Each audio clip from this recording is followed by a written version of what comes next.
sus sentimientos.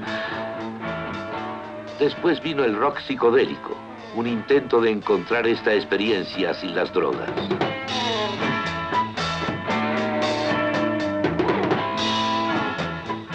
La gente joven, y los viejos también, probaron las drogas, pero luego se convirtieron a las religiones orientales. Tanto las drogas como las religiones orientales buscan la verdad dentro de uno mismo, negando la razón. La razón central de la popularidad de las religiones orientales en el occidente es un posible significado no racional para la vida y los valores. La razón por la que los jóvenes se convirtieron a religiones orientales y demás es simplemente el hecho, como hemos dicho, de que el hombre, al haber pasado al área de la sinrazón, puede encontrar todo ahí. La esencia de las religiones orientales es la negación de la razón, igual que sucede al ingerir las idealistas drogas. Así que el convertirse hoy a las religiones orientales concuerda con la metodología existencial moderna, el existencialismo del hombre moderno. Al tratar de encontrar una esperanza optimista en el área de la sinrazón, cuando ha abandonado la esperanza de una base humanista, de encontrar una clase de respuestas unificadas a la vida, un significado a la vida a través de la razón. Aunque los demonios no encajen en las conclusiones del hombre moderno en cuanto a la base de su razón, muchas personas modernas creen que aún los demonios son mejores que todo en el universo al ser solo una gran máquina.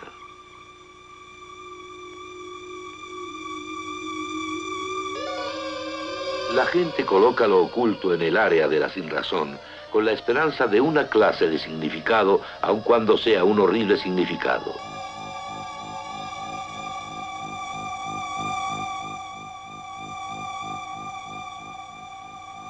Uno debe sentir como cristiano una gran pena por estas personas, pero en lo que a culpabilidad se refiere, uno debe entender que a estas personas no se les debe culpar. Deben llevar su clase de culpa en cuanto a lo individual. Básicamente no se les debe culpar. A la Iglesia sí se le culpa, puesto que ella con su liberal teología ha dejado un vacío. El hombre, partiendo solo de sí mismo, se le representaba y se le enseñaba con la teología y el lenguaje teológico. En el Renacimiento, el hombre intentó mezclar a Aristóteles y a Platón con el cristianismo. También fue un intento de combinar el racionalismo del Renacimiento con la cristiandad. Se le llama liberalismo religioso generalmente. Esto era estropeado por lo sobrenatural y a menudo lo negaron enteramente. Por ejemplo, la resurrección de Cristo después de muerto. Trató de aferrarse a un Jesús histórico, seleccionando del Nuevo Testamento todos esos elementos sobrenaturales que el Nuevo Testamento enseñó sobre Cristo. Este intento llegó a su clímax con el famoso libro de Albert Schweitzer, Búsqueda del Jesús histórico. Fracaso. Fracaso el tratar de apartar del Nuevo Testamento lo sobrenatural y mantener al Cristo histórico. Al Cristo histórico no se le puede separar de los hechos sobrenaturales relacionados con él en la Biblia. La historia y lo sobrenatural están demasiado vinculados en el Nuevo Testamento. Si conservamos algo del Jesús histórico, se tiene que conservar algo de lo sobrenatural.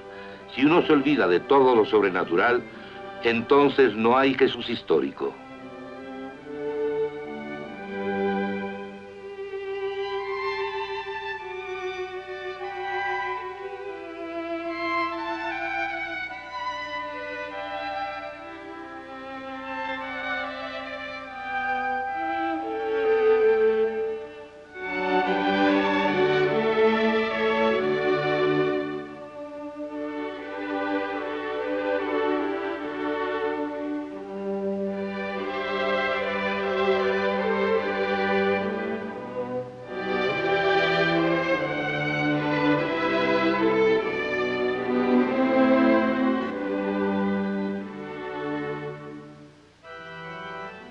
Debemos recordar el humanitarismo de Schweitzer en África, su talento como organista y su conocimiento sobre Bach.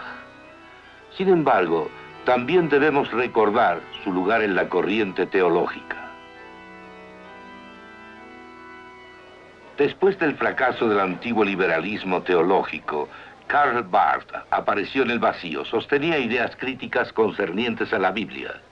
O sea que la Biblia contiene muchas equivocaciones, pero enseñó que una palabra religiosa puede obtenerse de ella. Esta fue la forma teológica del existencialismo, después de que el existencialismo había sido aceptado en su forma secular. Y así algo más fue aunado al área de la sinrazón, junto con todas las ideas que ahí se habían puesto. En otro sentido, debemos sentir admiración por el suizo Karl Barth, porque al estar enseñando en Alemania, se pronunció claramente contra el nazismo en Barmen en su declaración de 1934. La enseñanza de Barth crió a aquellos teólogos que decían que la Biblia estaba equivocada en las áreas de la ciencia y la historia. Pero, no obstante, ellos buscaron en ella una experiencia religiosa. Para muchos seguidores de esta teología, la Biblia tampoco da absolutos con respecto a lo que es correcto o lo que es incorrecto. Antes de que uno vaya a abrir la Biblia y la comience a leer, hay que darse cuenta de que hay dos maneras de leerla. Una es como uno de tantos libros religiosos entre miles de otras cosas religiosas, que en realidad no son más que otra forma de viaje no muy diferente de un viaje con droga. La otra manera es entender que la Biblia es verdad, y siéndolo estamos escuchando algo completamente contrario a lo que oímos sobre nosotros en todos lados. Sobre todo meros promedios estadísticos, cosas relativistas. Habiendo dicho esto, tendría que protegerme, por la simple razón de que no significa que una persona tenga que aceptar todo esto a priori antes de que empiece a leer la Biblia y encuentre la verdad en la misma. Solo diré de pasada que no fui criado en una familia cristiana y que leía mucha filosofía cuando era un joven. Y no leí la Biblia porque pensara que fuese verdad, sino solo por honestidad intelectual. Pero sí hice una cosa, la leí igual que como fue escrita, comenzando con el Génesis 1:1 y de ahí en adelante. La leí de la misma manera que hubiese leído otro libro, esperando que lo que me estaba brindando fuese un honesto argumento de lo que daba a entender y que no fuera para leerse en un nivel diferente del que leería en el área de otra clase de libro. En tanto la leía, me contestaba las preguntas, que ya por ese tiempo sabía que la filosofía humanista no contestaría, y después de un periodo de 6 meses, pude concluir que era verdad. No obstante, debemos mantener en el fondo de nuestra mente cómo es que leemos la Biblia, solo como otro viaje religioso, o en realidad estoy luchando con ese asunto de lo que sucede en todas las áreas de que ella habla. ¿Es esto verdad en comparación al mero relativismo? El nuevo teólogo liberal no tiene respuesta para la existencia del mal. Se enfrenta al mismo problema que los filósofos hindúes. Todo lo que es parte de Dios. Esta es Kali, la representación oriental hindú femenina de Dios. ¿Por qué los colmillos y los cráneos? En el pensamiento religioso oriental, la crueldad viene a ser lo mismo que la no crueldad. Porque todo lo que ahora es parte de lo que siempre ha sido, una parte de lo que ellos llaman Dios. El moderno hombre humanista ha llegado a ese mismo punto. Un punto en el que no es posible saber lo que es correcto y lo que no, ni por qué hay que escoger la no crueldad antes que la crueldad. El profesor Paul Tillich de Harvard fue uno de los sobresalientes teólogos liberales neo-ortodoxos. Un estudiante que estuvo presente me dijo que cuando el profesor Tillich disertaba en Santa Bárbara antes de su defunción, alguien le dijo: «Señor, ¿usted reza?», y él le dijo: «No, pero medito». Se quedó solo con la palabra Dios, sin la certeza de que hubiera algo más que una palabra.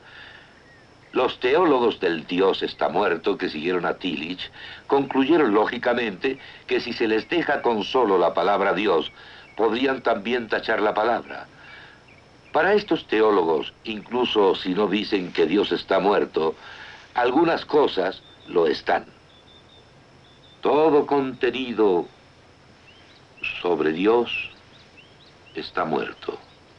Y toda seguridad de conocimiento acerca de un Dios personal está muerta. Porque para ellos, Dios no ha dado a los hombres la verdad sobre sí mismos en la Biblia y en la revelación de Cristo, que puede ser expresada claramente en proposiciones en el lenguaje normal. Se quedaron solo con sus textos religiosos sin contenido, pero con esa emoción que ciertos pasajes religiosos todavía les trae, y eso es todo. He aquí lo que pasa luego. Estas palabras tan motivadoras en los textos de nuestro pasado religioso, pero apartadas del contenido que la Biblia originalmente les dio, son utilizadas para la manipulación. Manipulación en áreas tales como un cambio en la ética sexual y también legal y políticamente.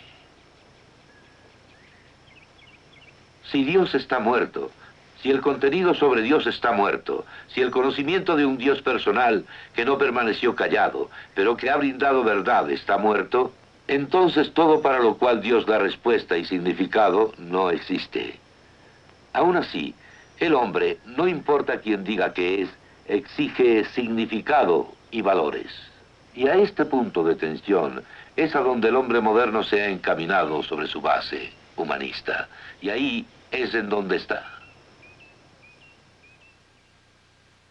Cuando pensamos en Cristo, claro está, en su muerte de sustitución sobre la cruz, cuando Él, que proclamaba ser Dios, falleció de una manera de sustitución, así tiene su muerte un infinito valor.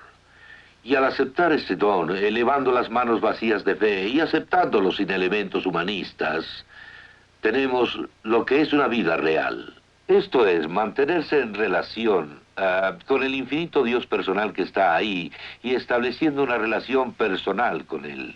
Pero Cristo obsequia vida de otra manera, la cual tal vez no se entienda tan claramente. Y esto es, que se relaciona Él mismo con lo que la Biblia enseña en su doctrina. Y como tal, es un profeta y un salvador sobre la base de lo que Él enseñó y lo que la Biblia enseña, porque Él mismo unifica estas dos. Que tenemos vida en lugar de muerte, en el sentido de tener algún conocimiento que es más que el que el hombre puede obtener de sí mismo partiendo del hombre en sí. Estos dos elementos son el punto donde Cristo nos da vida.